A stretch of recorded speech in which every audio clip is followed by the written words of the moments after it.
School board members are the largest body of elected representatives in our entire nation. They not only govern school districts, but they also adopt new policies, like deciding whether or not your child's going back into the classroom or staying at home for virtual learning.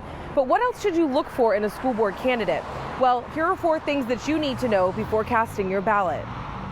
This upcoming election, multiple school board seats in Kern County are up for grabs. Kern High School District, Bakersfield City School District, and Panama Buena Vista Union School District are just some of the districts that have a long list of candidates running for a seat this year. Carol Lloyd is the Vice President and Editorial Director of Great Schools, a national website that offers data and information on public and private schools for grades K through 12. She says that one of the first things that parents should know is that school boards hold a lot of power when it comes to your child's education. There's a fundamental misunderstanding about how important school boards are, and as a result, they sometimes function as insider clubs that make a lot of decisions and wield a lot of power, but don't necessarily reflect the broad concerns of the whole community.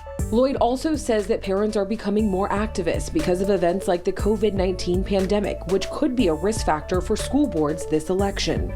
I think a lot of school boards and school districts are going to be more receptive to the public message, because a lot of parents are talking about or actually voting with their feet.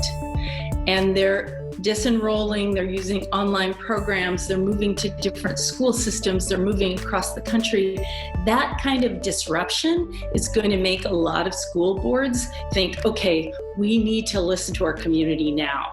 And choosing a candidate can be hard, but there are 4 things that you should consider before you vote. First, parents should know that candidates should be nonpartisan and focused on the best interests of the students. They're all supposed to be nonpartisan. Underlying that is the idea that they are supposed to keep in mind the best interests of the children, not any one political party, not a certain kind of platform. They should be focused on what's in the best interests of those children.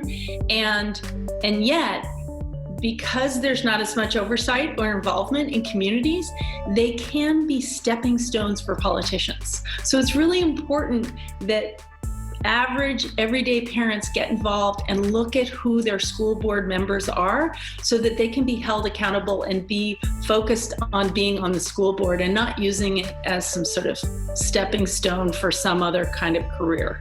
Second, parents should look for a candidate who has some knowledge of the school system or are willing to put in the time of learning how the school system works.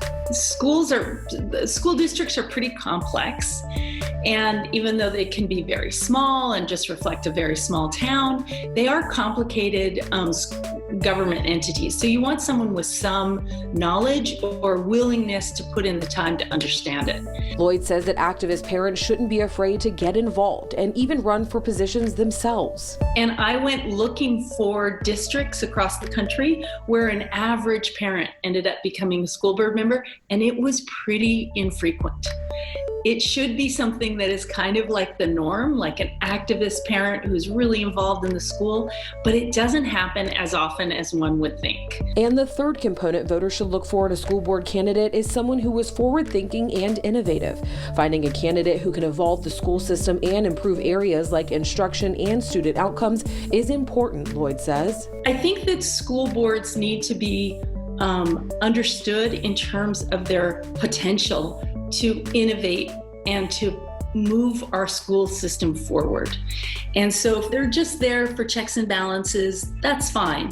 But they're also there to set a vision, to push forward. Lastly, candidates should be representative of the communities they will serve and reflect diverse beliefs and values. So it's really an opportunity for parents to not only say, who do I want on my school board, but are there people that have my values and reflect my concerns as fellow parents in the community. So I think it's a real opportunity for parental involvement.